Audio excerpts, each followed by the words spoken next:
Salut tout le monde, j'espère que vous allez bien. Ça fait des milliers d'années que je n'ai pas tourné de vidéo. J'ai eu un début d'année assez chargé. Je suis partie en Guadeloupe pour un stage, mais j'avais oublié ma carte SD, donc j'ai pas pu tourner de vidéo. Là du coup avec les événements actuels, j'ai un peu plus de temps. Et je me suis dit que j'allais continuer dans la lancée où je vous présentais un petit peu tout ce qu'on pouvait faire en tant que sage-femme. Et j'ai décidé de vous parler aujourd'hui de la sage-femme libérale, qui est une sorte de la profession, une forme de profession qui tend à se développer de plus en plus.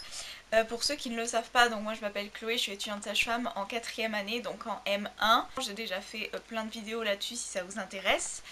Et ce que beaucoup de gens ne savent pas, c'est qu'une sage-femme n'exerce pas forcément uniquement qu'en hôpital, puisque le métier de sage-femme est un métier très varié, c'est pas du tout une personne qui sera là juste au moment de l'accouchement pour assister l'obstétricien, pas du tout. C'est une profession très vaste dans laquelle on va suivre les femmes avant leur grossesse, lors du suivi de contraception et gynécologique classique, donc c'est ce dont on va parler aujourd'hui. On fait beaucoup de gynéco.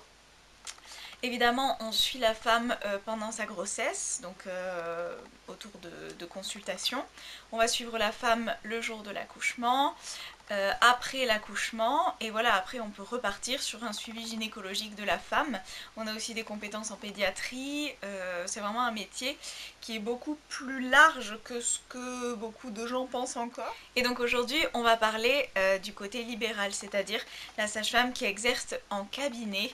Donc qu'est-ce que peut faire une sage-femme libérale? Donc j'ai fait un stage de 2 ou 3 semaines en cabinet libéral. Donc une sage-femme libérale, elle peut faire du suivi gynécologique. Et c'est bon à savoir, parce qu'il y a beaucoup de gynécologues qui partent à la retraite, ou si vous avez un petit peu envie de changer de gynéco, n'hésitez pas, si vous ne trouvez pas de gynéco, parce que y a beaucoup de gynécos qui n'ont plus de place, de vous renseigner sur les sages-femmes qui font du suivi gynéco près de chez vous. Donc une sage-femme peut vous suivre au niveau gynécologique classique si vous n'avez pas de problème particulier. Donc vous faire les examens de dépistage, donc frottis, examen mammaire, et évidemment tout ce qui est contraception. Donc on peut prescrire toutes les contraceptions et les poser, donc que ce soit pilule à prescrire, stérilet, implant, on pose et on enlève tout, donc c'est totalement dans nos compétences. Également dans le cabinet où j'étais, la sage-femme faisait du domicile, c'est-à-dire que quand vous rentrez chez vous après un accouchement, il y a une sage-femme libérale qui va passer vous voir. Et du coup on faisait du domicile en postpartum, donc pour voir comment bébé grandit, pour voir vous comment vous vous sentez, pour voir si tout va bien. Également on faisait du domicile dans le suivi de grossesse. Par exemple, si lors de votre grossesse vous développez une petite pathologie de grossesse qui fait qu'il faut surveiller bébé plus fréquemment, donc par exemple par monitoring, ou vous-même vous surveillez en vous prenant la tension, etc., une ou même plusieurs fois par semaine, donc la sage-femme libérale peut faire ça et venir chez vous pour votre suivi de grossesse. Également dans le cabinet où j'étais, la sage-femme faisait des cours de préparation à l'accouchement dans son cabinet, dans une salle spéciale, et elle était spécialisée dans les cours de yoga prénataux, donc vous pouviez prendre des cours de yoga. Il faut savoir qu'il y a 7 cours de préparation à la naissance qui sont remboursés par la sécurité sociale quand vous êtes enceinte.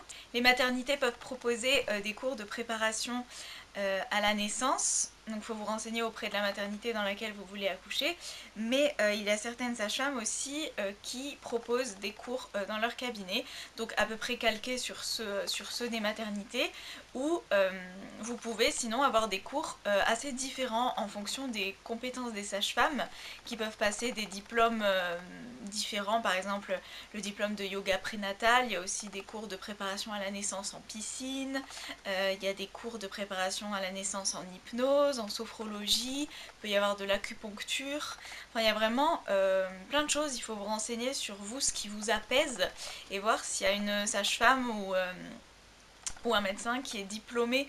Mon chat rentre. Salut toi. Donc voilà, une sage-femme libérale peut faire de la préparation à l'accouchement. Également, on a la rééducation du périnée qui peut se faire en cabinet libéral. Donc pendant une grossesse et un accouchement, le périnée est une partie du corps qui va un petit peu être très sollicitée et qui va avoir besoin, après la grossesse, d'être rééduquée. Et ça peut se faire chez un kiné, mais aussi chez une sage-femme libérale. Donc il y a plusieurs méthodes, il y a des méthodes naturelles et des méthodes avec des petites sondes qui vont vous envoyer des petits signaux électriques et vous allez devoir contracter votre périnée sur une sonde. Enfin, dans le cabinet où j'étais, on faisait ça un petit peu sous une forme ludique, sous une forme de jeu. Les patientes avaient une sonde à l'intérieur du vagin donc et devait contracter, et quand elle contractait ça faisait monter un petit avion qui devait attraper des soleils. Donc voilà, c'est une méthode un petit peu plus ludique de faire sa rééducation du périnée, et cette rééducation du périnée peut être aussi faite même hors post-accouchement. Il y a des femmes qui peuvent avoir des fuites urinaires en vieillissant ou des incontinences, des prolapsus, et la sage-femme libérale peut prendre en charge, peut s'occuper de ça en fait, faire de la rééducation périnéale pour les femmes qui en ont besoin. Donc voilà, la sage-femme libérale, elle a beaucoup de rôles, et bien sûr faire les consultations de grossesse classiques avant d'aller faire ces consultations à la maternité à partir d'un certain mois, souvent vers 6 mois. Voilà, les femmes vont ensuite se faire suivre à la maternité où elles souhaitent accoucher, mais lors de 1 à 6 mois de grossesse, vous pouvez faire suivre votre grossesse par une sage-femme libérale en ville.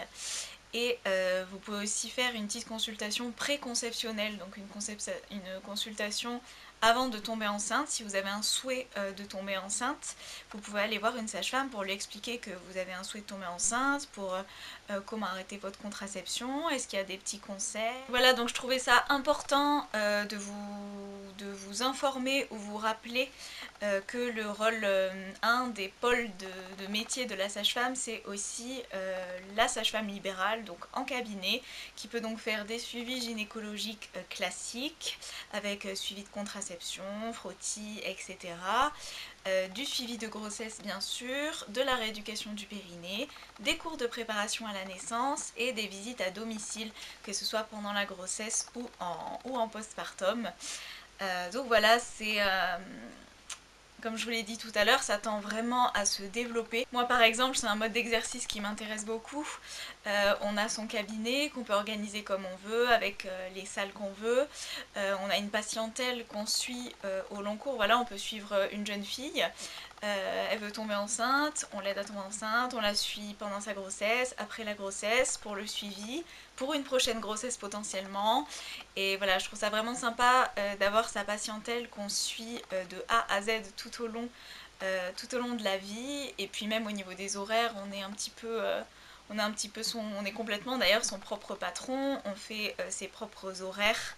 Bon, bien sûr, dans la légalité, mais on fait ses propres horaires, on fait un petit peu ce qu'on a envie de faire. Si on a envie de faire de la rééducation et des cours, mais pas d'aller à domicile, on peut le faire. On fait vraiment ce qu'on veut, entre guillemets. Après, il y a tout le côté secrétariat, du coup, qu'il faut gérer, parce qu'à l'hôpital, voilà, niveau salaire, papier, on n'a rien à faire, on est géré par l'hôpital où on est. Mais là, c'est vrai qu'en tant que libéral, on a son propre truc à carte vitale, il faut gérer tout ça, il faut gérer les salaires si on est associé, il faut payer le cabinet. Vraiment, il y a plus de choses à faire niveau secrétariat, c'est sûr, mais bon, moi c'est pas quelque chose qui me dérange. Après, au niveau du salaire, faut pas se le cacher, ça reste plus intéressant que le salaire proposé par les hôpitaux en général. Si on fait des bonnes journées toute la semaine, on gagne un peu plus d'argent que quand on est salarié. Voilà, c'est tout pour aujourd'hui. Donc pour les prochaines vidéos, dites-moi ce qui vous intéresse. Au niveau des stages que j'ai fait récemment, j'ai fait un stage aux urgences gynécologique obstétricale, donc à Pellegrin. J'ai fait aussi un stage au service de grossesse à haut risque, donc grossesse pathologique, toujours à Pellegrin. Et puis en fin d'année, je vais retourner en suite de couches, et je vous ferai cette vidéo à ce moment-là. Donc dites-moi, entre urgence et grossesse pathologique, qu'est-ce qui vous intéresse le plus? J'essaierai de vous la tourner prochainement. Voilà, j'espère vraiment que cette vidéo vous aura plu. Si vous avez des questions, toujours n'hésitez pas. Si vous avez des requêtes particulières, j'espère que cette vidéo vous aura permis de découvrir ou redécouvrir une fonction de la sage-femme. Sur ce, je vais voter et on se retrouve très bientôt pour une prochaine vidéo. Ciao!